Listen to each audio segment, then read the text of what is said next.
I make my delicious cream cheese buttercream. And for me to say it's delicious says a lot because I am not a fan of cream cheese, but this is amazing and I love it and I think you will too. So if you want to see how I make my cream cheese buttercream, then just keep on watching. Okay, so the ingredients for this is a half cup of shortening, an 8-ounce block of, not American cheese, that would be disgusting, of cream cheese, and a stick of butter. Remember that from Sesame Street? What does he say? A loaf of bread, a container of milk, and a stick of butter. But anyway, and also a 2-pound bag of powdered sugar. Shout out to Target. I love Market Pantry. And Wilton clear vanilla, the best flavoring. Everyone loves the taste of this. Put this vanilla in your icings. It's amazing.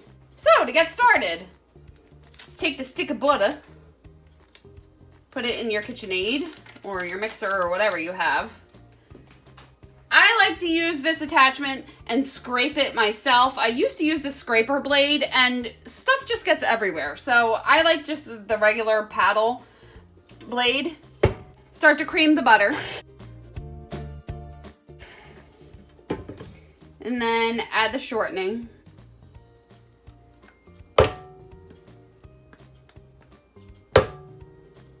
And cream that together. And then add the whole block of cream cheese and cream that together. If you don't have the scraper blade, scrape down the sides and then turn it back on. Here's where I add a little bit of vanilla. I always eyeball it. Whoa, that was a lot. That's probably a teaspoon too much, but whatever, it's okay. And now adding the powdered sugar. I always cut a bit on the top to give it some air so the sugar sinks down so I can cut across. I always take a towel and put it on top to avoid the whole sugar poof cloud. I add the whole thing of sugar. If the sugar won't go down, I just turn the blade on real quick to help it incorporate, and then I'm going to cover the tail. I do have the piece of plastic that goes on top that is supposed to help with the overspill, but I don't like it, so I do it this way. And then I just pulse it. I hold the towel over the bowl, pulse it to get it incorporated, and then once it's incorporated, I will turn it on.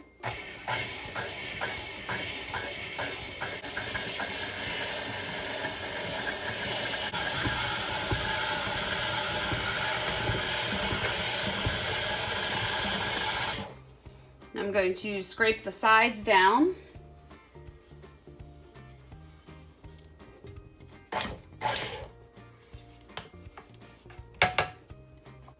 And the consistency is really thick right now, so I just need to add a little bit of water. I have this, it's not even it's not a tablespoon. I'm not sure what it is. It's about a tablespoon, but I just use this to add liquid to my icing. So probably gonna do 2 or 3 of these.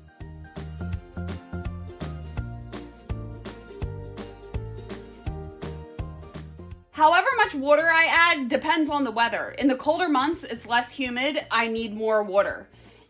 When it's summertime and it's hot out, I need less water. So I want to try to get it to a nice spreadable consistency where it's not too thin, not too thick. And you just have to judge that by your standards. This is really nice. It's not too liquidy where it's not going to hold up. And there is your delicious cream cheese buttercream icing. So here you go. Here is your yummy, scrumptious cream cheese. Who says scrumptious? What am I, Willy Wonka? What's wrong with me? Scrumdiddlyumptious. So a few things about this cream cheese buttercream. Storage. I use a lot of this, so I never keep it longer than a week. I would say it would stay in the refrigerator in a closed container, so not just in an open bowl like this, something that has a lid, a plastic container or a Pyrex bowl or whatever, for a week. 2 weeks would be stretching it. I've had it in the fridge for a week and have used it and it's been fine. And also, I only fill cakes with cream cheese buttercream. I don't ice them with it. If you put this cream cheese on the outside, I find it difficult to smooth it really smooth. And also, it doesn't hold up as well. So the summer months are coming. If you ice a cake in cream cheese icing, it's not gonna hold up.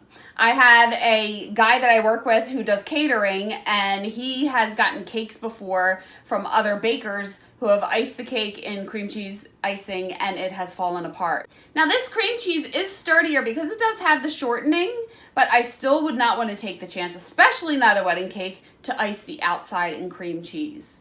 If you do, it would have to be a textured buttercream, so not smooth, because it's a little more difficult to smooth out, and you wouldn't want it sitting out for too long.